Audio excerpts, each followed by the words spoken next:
Πριν το τέλος, θα μου επιτρέψετε να σας παρουσιάσω τα μέλη της ορχήστρας.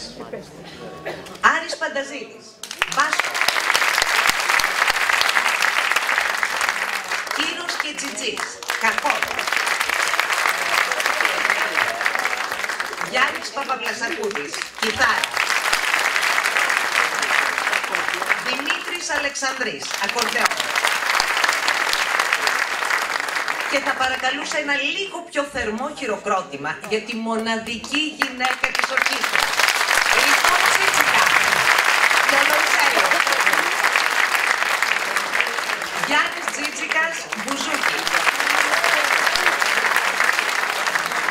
Ο εμπνευστής της απόψινής βραδιάς και δημιουργός του οπτικού υλικού στο Video Wall, Γιάννης Ταταρίδης.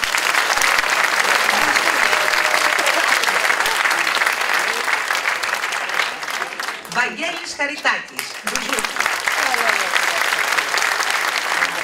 Γιώργος Βουλγαρέλης, κιθάρα. Άγγελος Τσακμακάς, τρομπέτα.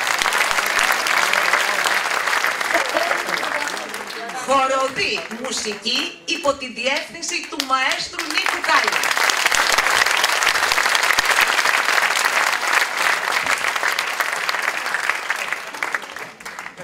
Είπε κάτι για μένα, αλλά εγώ κάτι άλλο σκεφτόμουν.